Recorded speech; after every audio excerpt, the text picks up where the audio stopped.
Hello everyone, welcome to Atul classes. Today we are going to discuss GS practice set number 1. Okay तो चलिए अपन लोग questions निकालते हैं। Question number 1 है, सबसे पुरानी पांडुलिपियाँ डैश पर लिखी गई थी। तो ऑप्शन नंबर ए ताड़पत्रों पर, बी पत्थरों पर, सी कागज़ पर, डी लकड़ी पर। तो किस पे लिखी गई थी? ताड़पत्रों पर। आपको बता दूं, सबसे पुरानी पांडुलिपियाँ ताड़पत्रों पर लिखी गई थी और ताड़पत्र के बाद भोजपत्र, ताम्रपत्र और सुवर्णपत्र आदि का भी प्रयोग होने लगा। पांडुलिपियाँ मतलब मैन्यूस्क्रिप्ट्स। ओके, मैन्यूस्क्रिप्ट्स उस दस्तावेज को कहते हैं जो एक व्यक्ति या अनेक व्यक्तियों द्वारा हाथ से लिखी गई हो। इसे हस्तप्रति, लिपि ग्रंथ इत्यादि और भी नामों से भी जाना जाता है। ओके गाइस,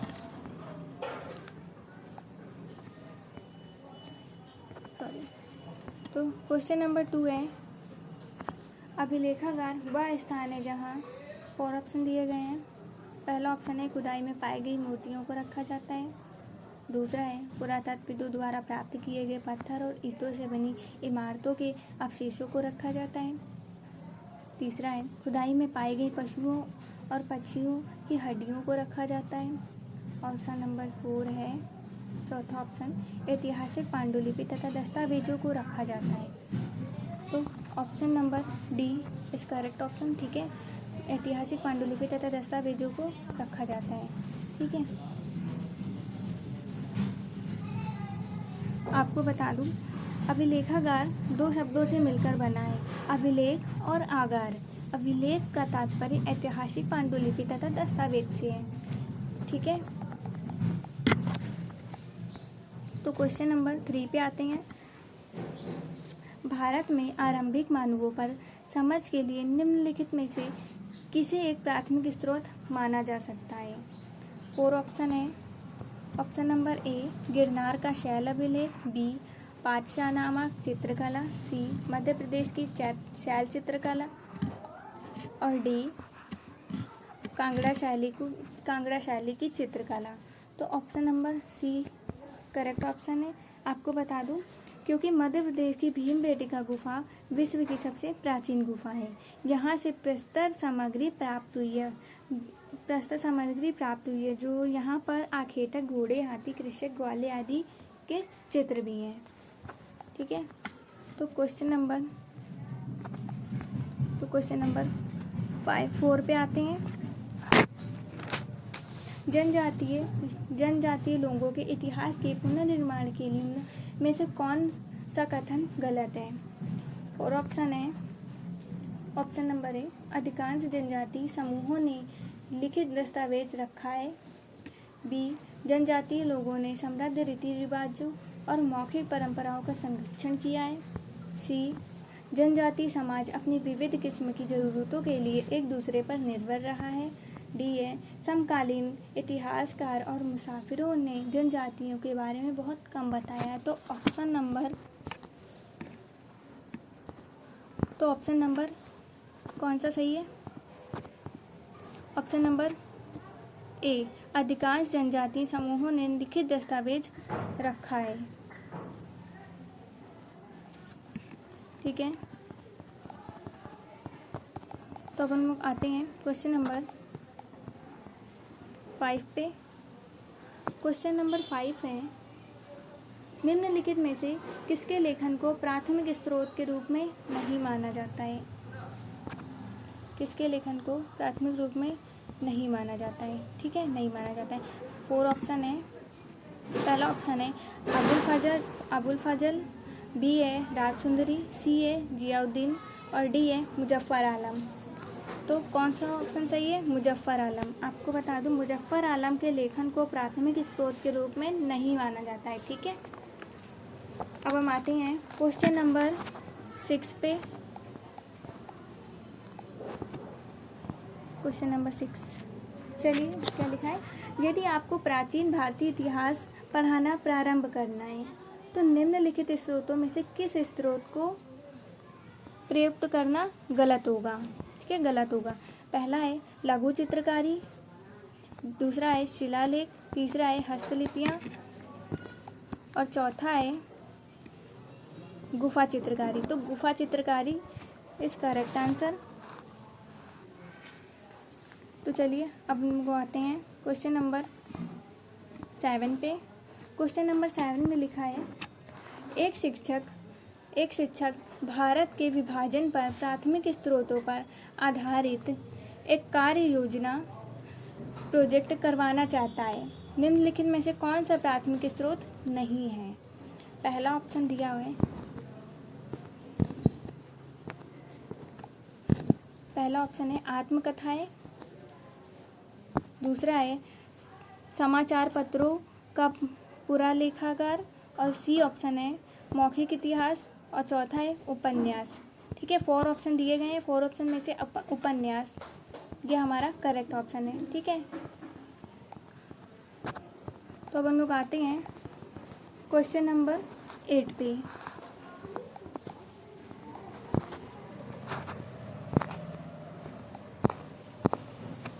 डैश में प्राचीन शैल चित्रकला मिली है। 4 ऑप्शन दिए हुए हैं इसमें भी, तो 4 ऑप्शन दिए हुए हैं। ए है कर्नाटक तथा तमिलनाडु, बी है तमिलनाडु तथा आंध्र प्रदेश, सी है आंध्र प्रदेश तथा उड़ीसा, डी है मध्य प्रदेश तथा उत्तर प्रदेश। तो कहाँ पे डैश में प्राचीन शैल चित्रकला मिली है? मध्य प्रदेश तथा उत्तर प्रदेश में। ठीक है, मध्य प्रदेश और उत्तर प्रदेश में शैल चित्रकला मिली है। चलिए अब हम आते हैं क्वेश्चन नंबर 9 पे। क्वेश्चन नंबर 9 में लिखा हुआ है मध्य प्रदेश तथा उत्तर प्रदेश, क्वेश्चन नंबर 9 है ऐतिहासिक स्थल वह है जहाँ 4 ऑप्शन दिए हुए हैं। ऑप्शन ए है अतीत के स्मृति शेष अवशेष मिलते हैं, और बी है उत्खनन के क्रियाकलाप होते हैं, सी है इतिहास प्रिय लोग जुटते हैं, और डी है इतिहासकार इतिहास लिखते हैं। तो कौन सा ऑप्शन सही है? ऑप्शन नंबर ए, अतीत के स्मृति शेष अवशेष मिलते हैं। ठीक है, अब क्वेश्चन नंबर 10 पे आते हैं। क्वेश्चन नंबर 10 है इंडिका का लेखक था, कौन था? ऑप्शन नंबर ए है अल्बरूनी, बी है जस्टिन, सी है मेगास्थनीज, और डी है स्ट्रैबो। कौन था इंडिका का लेखक? मेगास्थनीज। ठीक है, मेगास्थनीज करेक्ट आंसर। क्यों था? मेगास्थनीज के द्वारा इंडिका नामक पुस्तक लिखी गई थी, पुस्तक की रचना की गई थी। ठीक है, तभी वो था। तो अब हम आते हैं क्वेश्चन नंबर 11 पे। क्वेश्चन नंबर 11 है अजंता की गुफा स्थित है कहाँ पे? ए है गुजरात में, बी महाराष्ट्र, सी मध्य प्रदेश, और डी राजस्थान। तो अजंता की गुफा स्थित है महाराष्ट्र में। ठीक है, अजंता की गुफा महाराष्ट्र राज्य के औरंगाबाद जिले में स्थित है। ओके, इस गुफा का निर्माण गुप्त शासकों के द्वारा करवाया गया था। ओके, चलिए अब हम आते हैं क्वेश्चन नंबर 12 पे। हाँ, तो राष्ट्रीय अभिलेखागार अवस्थित है। ऑप्शन नंबर ए मुंबई में, बी कोलकाता में, सी नई दिल्ली में, और डी पुणे में। तो कहाँ पे स्थित है राष्ट्रीय अभिलेखागार? नई दिल्ली में। ठीक है, राष्ट्रीय अभिलेखागार अवस्थित है नई दिल्ली में। चलिए अब हम आते हैं क्वेश्चन नंबर 13 पे। क्वेश्चन नंबर 13 है हिंद यूनानी शासकों के बारे में जानकारी का मुख्य स्रोत क्या है? 4 ऑप्शन है। ऑप्शन ए यात्रियों का वृत्तांत, बी सिक्के, सी बौद्ध, और डी जैन साहित्य। ठीक है, 4 ऑप्शन दिए हुए हैं, तो कौन सा सही है? सिक्के।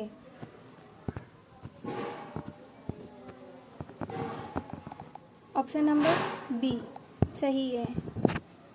चलिए आते हैं क्वेश्चन नंबर 14 पे।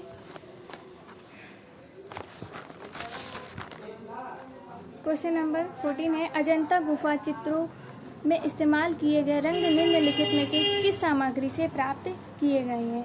4 ऑप्शन है, पशु अंगों के अवशेष, बी ग्रेफाइट, सी पौधों और खनिज, डी स्लेज।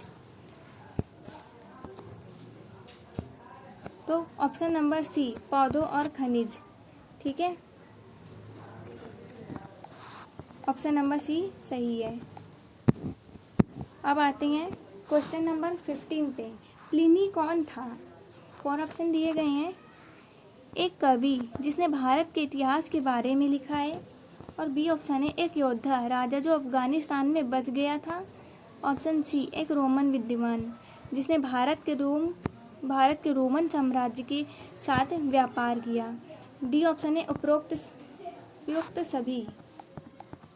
कौन सा ऑप्शन सही है? ऑप्शन नंबर सी, ठीक है, option number C is correct answer, एक रोमन विद्वान, ठीक है, ये वाला ऑप्शन सही है। अब आते हैं क्वेश्चन नंबर 16 पे। क्या लिखा है? द्वितीयक स्रोत का एक उदाहरण है।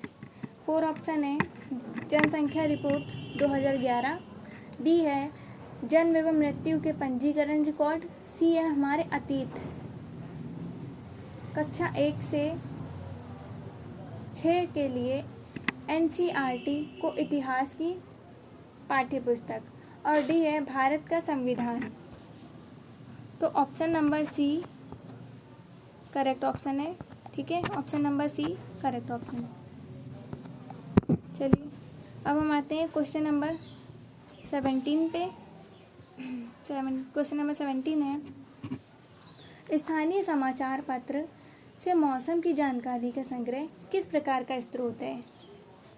ए है प्राथमिक स्रोत है, नहीं, द्वितीयक है, तृतीयक है, प्राथमिक और तृतीयक दोनों है, नहीं, बस ये द्वितीयक है, ओके, ऑप्शन नंबर बी द्वितीयक है। अब हम आते हैं क्वेश्चन नंबर 18 पे। लिखा है, किसी ऐतिहासिक वर्णन का चुनाव करते समय निम्नलिखित में से किस उद्देश्य पर विचार किया जाना चाहिए? ऑप्शन नंबर ए है कारणात्मक संबंध और निष्कर्ष स्थापित करना, बी है मूल्यपरक निर्णय देना, सी है लोकप्रिय घटनाओं को उजागर करना, और डी है प्रसिद्ध व्यक्तियों का मूल्यवर्धन करना। तो ऑप्शन नंबर ए सही है, ठीक है, कारणात्मक संबंध और निष्कर्ष स्थापित करना। चलिए अब हम आते हैं क्वेश्चन नंबर 19 पे। लिखा है क्वेश्चन नंबर 19 में हैंगियोग्राफी संबंधित है। ऑप्शन नंबर देखिए, 4 ऑप्शन दिए गए इसमें भी। ए है संत के जीवनी लेखन में, और बी है शासक के आत्मकथा लेखन से, सी है संत के आत्मकथा लेखन से, और डी है शासन के जीवनी लेखन से। तो करेक्ट आंसर है हमारा संत के जीवनी लेखन से, ठीक है, संत के जीवनी लेखन से है। क्यों? क्योंकि संत के जीवनी लेखन से हैंगियोग्राफी, संत के जीवनी लेखन को ही हैंगियोग्राफी कहा जाता है, जिसमें संतों के चमत्कारिक व्यक्तित्व का वर्णन होता है, ओके। चलिए अब हम लोग आते हैं क्वेश्चन नंबर 21 पे।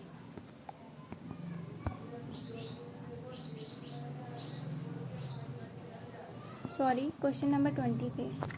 भारतीय पुरातात्विक सर्वेक्षण के प्रथम सर्वेयर जनरल कौन थे? तो 4 ऑप्शन में से कौन सा ऑप्शन सही है? A sir William Jones, B James Prinsep, C James Fergusson, और डी अलेक्जेंडर कनिंघम। तो ऑप्शन सही है ऑप्शन नंबर डी, ठीक है।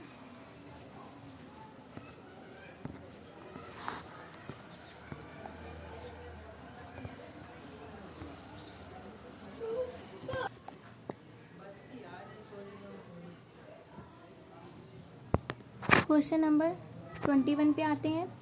इतिहास हमारे संपूर्ण भूतकाल का वैज्ञानिक अध्ययन तथा लेखा जोखा है। किसका कथन है ये? और ऑप्शन में से कौन सा ऑप्शन सही है?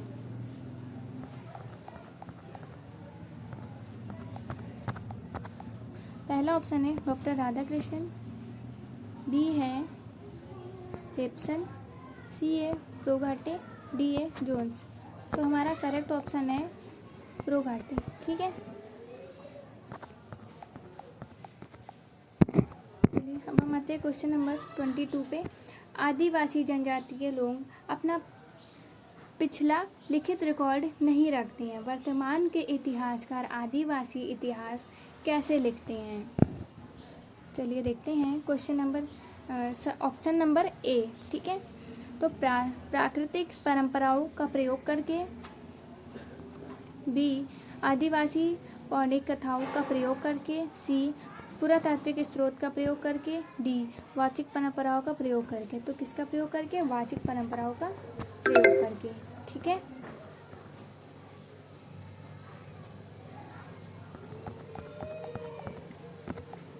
तो अब हम आते हैं क्वेश्चन नंबर 23 पे। 23 में क्या लिखा है? भारतीय इतिहास को प्राचीन, मध्य और आधुनिक कालों में विभाजन करने में समस्याएं भी हैं। निम्नलिखित में से वह समस्या कौन सी है? ठीक है, समस्या पूछ रहा है। तो ऑप्शन नंबर ए में देखते हैं।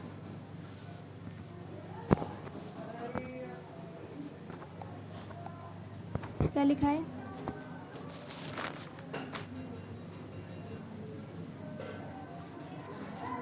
त्रिविभाजन भारतीय राज्यों की कृत्रिम प्रगति को दर्शाता है। बी ऑप्शन है तीन काल भारतीय इतिहास को वर्णन करने के लिए अपर्याप्त है। यह संकल्पना पश्चिम से ली गई है, जहां आधुनिक काल में विभाजन विज्ञान तथा तटना लोकतंत्र, स्वतंत्रता और समानता से संबंधित है। डी है भारतीय इतिहास में प्राचीन कला, मध्यकाल और आधुनिक काल में अंतर की स्पष्ट रेखाएं प्रतीत होती हैं। कौन सा ऑप्शन सही है? ऑप्शन नंबर सी सही है। चलिए अब हम आते हैं क्वेश्चन नंबर 24 पे। क्वेश्चन नंबर 24 है, भारतीय इतिहास में 20वीं शताब्दी का तीसरा दशक महत्वपूर्ण रहा क्योंकि ए ऑप्शन है कर्नल टॉड की एनल्स का प्रकाशन हुआ, बी कौटिल्य लिखित अर्थशास्त्र की प्रतिलिपि मिली, सी अशोक के शिलालेखों को पढ़ा गया, सी है सिंधु घाटी सभ्यता की खोज शुरू हुई। ठीक है, सिंधु सभ्यता की खोज हुई। ओके, क्वेश्चन नंबर 24 में सिंधु सभ्यता की खोज हुई क्योंकि 20वीं शताब्दी के तीसरे दशक में सिंधु सभ्यता की खोज की गई थी। अब आते हैं क्वेश्चन नंबर 25 पे। लिखा है 10वीं शताब्दी के मध्य में ब्रिटिश इतिहासकारों ने भारत के इतिहास को 3 कालों में बांटा है। पहला हिंदू, दूसरा भारत, तीसरा मुस्लिम। और भारत और ब्रिटिश भारत इस विभाजन का क्या आधार है? ऑप्शन नंबर ए में देखते हैं। यह इस विचार पर आधारित है कि शासकों का धर्म एक महत्वपूर्ण ऐतिहासिक परिवर्तन था। ठीक है, और बी है इंग्लैंड का इतिहास भी इसी रूप में लिखा गया है। सी ए ब्रिटिश लोग समझते थे कि वे इतिहास के उस बिंदु पर सर्वाधिक ज्ञानवान थे और इसलिए उन्होंने इस विभाजन का प्रयोग किया। ठीक है, ऑप्शन नंबर डी है यह याद करने में सुविधाजनक और सरल है। ऑप्शन नंबर ए हमारा सही है। ठीक है, यह इस विचार पर आधारित है कि शासकों के धर्म एक महत्वपूर्ण ऐतिहासिक परिवर्तन था। ठीक है, option number A correct option है। तो अब हम आते हैं क्वेश्चन नंबर 26 पे। क्वेश्चन नंबर 26 है मौखिक इतिहास को लिखने के लिए निम्नलिखित में से कौन सी स्रोत सामग्री नहीं है? तो देखते हैं ऑप्शन नंबर ए पे सैन्य विद्रोह के बारे में एक ब्रिटिश सैनिक का मौखिक वर्णन, उस व्यक्ति की स्मृतियाँ जो विभाजन के समय भारत से पाकिस्तान गया था। ऑप्शन नंबर सी एक विद्वान जो वर्तमान शिक्षा व्यवस्था पर बात करता है। ऑप्शन नंबर डी उन व्यक्तियों के घटना वृत्तांत जिन्होंने भारत छोड़ो आंदोलन में हिस्सा लिया था। तो option number C correct option है। ठीक है, तो अब हम आते हैं क्वेश्चन नंबर 27 पे।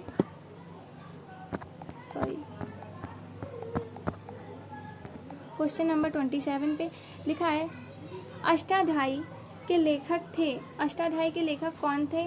वेदव्यास, पाणिनि, शुकदेव, वाल्मीकि। अष्टाध्यायी के लेखक थे पाणिनि। ठीक है, अब हम आते हैं क्वेश्चन नंबर 28 पे। तो क्वेश्चन नंबर 28 में लिखा है मालवी माधव नामक नाटक की रचना किसने की थी? तो ऑप्शन नंबर ए में देखते हैं।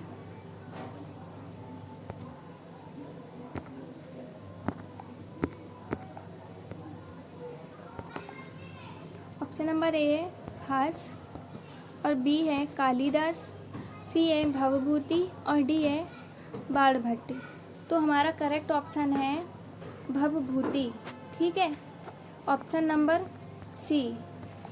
Option number C correct option. ठीक है, तो चलिए अब हम आते हैं क्वेश्चन नंबर 29 पे। संगम कवियों में किन 3 राजवंशों को भुवेंद्वार कहा गया है? भुवेंद्वार कहा गया है। ठीक है, तो ऑप्शन नंबर ए पे देखते हैं चोल राष्ट्रकूट पांड्य और बी है चेलपाल राष्ट्रकूट, सी है पाल चोल पांड्य और डी है चोल पेर पांड्य। तो कौन सा ऑप्शन सही है? ऑप्शन नंबर डी सही है। ठीक है, तो आते हैं क्वेश्चन नंबर 29 पे। क्वेश्चन नंबर 30 पे। गणितज्ञ तथा खगोल शास्त्री अर्थ आर्यभट्ट ने आर्यभट्टीय नामक पुस्तक निम्नलिखित भाषाओं में से किसमें लिखी थी? तो 4 ऑप्शन दिए गए हैं। Option number A Hindi, B Prakrit, C Pali और डी संस्कृत। तो उन्होंने संस्कृत में लिखी थी। ठीक है, ऑप्शन नंबर डी सही है ये वाला। आते हैं क्वेश्चन नंबर 31 पे। क्वेश्चन नंबर 31 है ऋग्वेद के विषय में निम्नलिखित 3 कथनों पर विचार कीजिए और सही उत्तर का चयन कीजिए। ए है वह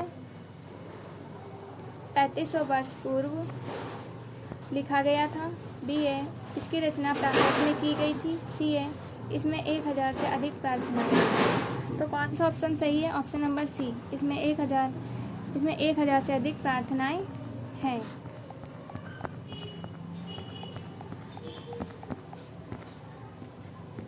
अब आते हैं क्वेश्चन नंबर 32 पे। चाणक्य के अनेक विचार एक पुस्तक में लिखे गए जिसे जाना जाता है।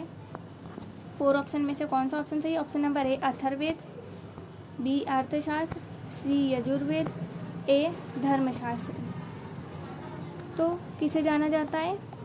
अर्थशास्त्र को। चाणक्य के अनेक विचार एक पुस्तक में लिखे गए हैं जिसे जाना जाता है अर्थशास्त्र के नाम पर। ठीक है, तो आते हैं अब हम क्वेश्चन नंबर 33 पे। 33 में है राजा हर्षवर्धन के दरबारी कवि बाणभट्ट ने उनकी जीवनी हर्षचरित निम्नलिखित भाषाओं में से किसमें लिखी थी?